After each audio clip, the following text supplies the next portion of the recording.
qui est le diable? Je devrais plutôt dire qu'est-ce que le diable? Parce que le diable, en réalité, personnifie les forces du mal. Et d'ailleurs, on va retrouver ces forces du mal sous plusieurs appellations dans la Bible. Le diable, Satan, le tentateur, Belzébuth, le Léviathan, ou bien même des démons. C'est très compliqué. Et finalement, les représentations du diable, avec une queue et une fourche, nous détournent en réalité de l'essentiel, c'est-à-dire être capable de reconnaître les forces du mal qui sont à l'œuvre à la fois dans notre monde et en nous-mêmes. Il y a un texte dans la Bible où on voit bien ce qui se joue avec ces forces du mal. Ce texte, c'est celui de ce qu'on appelle les tentations de Jésus au tout début de l'évangile de Matthieu, lorsqu'il est amené dans le désert pour être, nous dit-on, tenté par le diable. Et bien là, on va rencontrer le diable, avec d'ailleurs plusieurs appellations. C'est tout à fait intéressant d'ailleurs, parce qu'on l'appelle le diable, on l'appelle le tentateur, et on l'appelle aussi Satan dans ce texte. Et en effet, cela représente plusieurs manières dont le mal peut se présenter à nous. Le diable. Alors le diable, c'est simple, c'est un mot grec qui signifie le diviseur en quelque sorte. Et bien, le diviseur, c'est très simple. Si vous êtes lecteur de Astérix, eh bien, il y a un Astérix qui s'appelle la Zizanie. Il y a ce petit bonhomme qui a un nom magnifique, Caius Detritus. Dès qu'il arrive quelque part, tout le monde se dispute, tout le monde se tape dessus, même le grand Jules César, et évidemment les Gaulois qui n'ont pas besoin qu'on les pousse beaucoup pour entrer en bagarre. Alors voilà, le diable c'est ça, c'est ce qui nous divise, ce qui nous amène à nous disputer de manière idiote, et c'est celui qui divise dans une famille, c'est celui qui divise dans le monde, c'est celui qui joue sur les oppositions, et on voit bien dans notre actualité combien on peut jouer sur les oppositions entre les jeunes, les vieux, les étrangers, ceux d'ici, ceux de là-bas, etc., etc. Eh bien ces oppositions sont toujours mortifères. Ensuite, on entend l'appellation du tentateur. Alors le tentateur, ça vient du mot aussi tentation, mais en grec, ce mot, c'est aussi le mot de l'épreuve. C'est l'éprouveur, c'est celui qui nous soumet aux épreuves, pas uniquement aux tentations.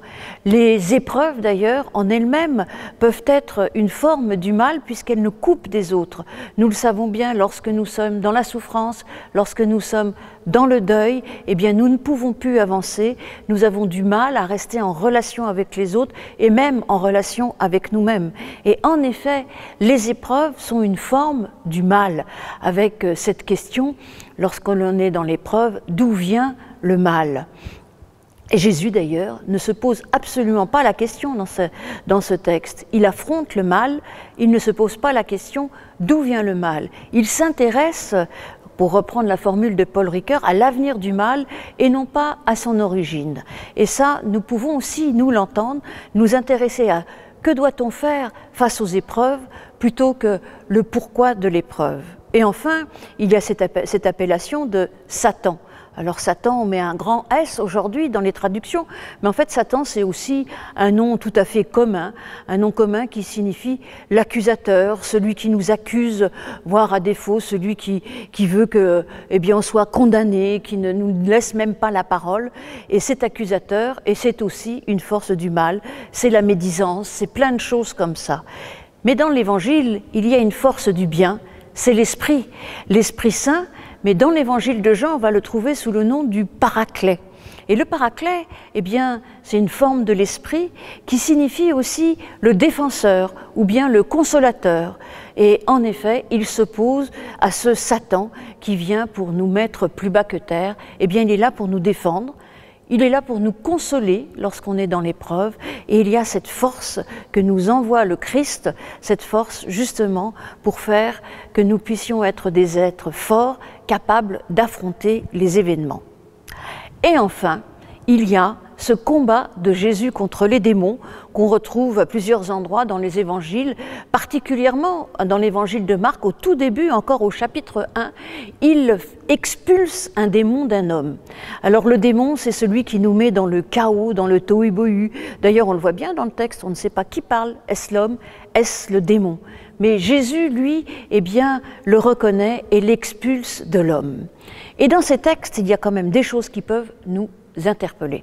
D'abord, dans le texte de la tentation, la première chose, c'est que Jésus se bat à coups de versets bibliques avec le diable, le tentateur, peu importe comment on l'appelle. On voit bien qu'il existe une manière mortifère, une manière presque mortelle d'utiliser les versets bibliques. C'est lorsque l'on dit, tu vois, la Bible dit que, donc tu es condamné. Et Jésus, d'ailleurs, veut sortir de cela. Lorsque, par rapport à la femme adultère, il dit que celui qui n'a jamais péché lui jette la première pierre. En effet, il nous invite à ne pas nous servir n'importe comment des versets bibliques. Ils sont là pour nous réconforter, et sinon ils sont là pour nous faire réfléchir et nous faire avancer, mais jamais pour condamner l'autre. Et dans le récit de l'homme démoniaque, eh bien, ce sont les démons qui vont exprimer la première confession de foi de l'Évangile. Là aussi, on nous dit « méfiez-vous ». La confession de foi peut être bonne, mais en réalité mal utilisée. Et au cours des siècles, nous l'avons bien souvent mal utilisée. Donc n'enfermons pas non plus Dieu, Jésus, l'Esprit dans des dogmes. Soyons capables de reconnaître le mal. Parce que la première chose à faire, c'est de l'identifier. Il est bien question d'identité dans tous ces textes. L'identité du Christ, nous la connaissons, c'est lui, le Fils de Dieu. Et l'identité du diable, eh bien, c'est le mal sous toutes ses formes. Et le combat du mal existe depuis le début, puisque comme Jésus a extirpé, expulsé le démon, pour que l'homme puisse se retrouver comme un sujet, un homme intègre, eh bien, dès le début, dès la Genèse, Dieu a en effet non pas divisé, mais séparé de manière douce, afin que le tohu-bohu puisse advenir et se transformer en harmonie.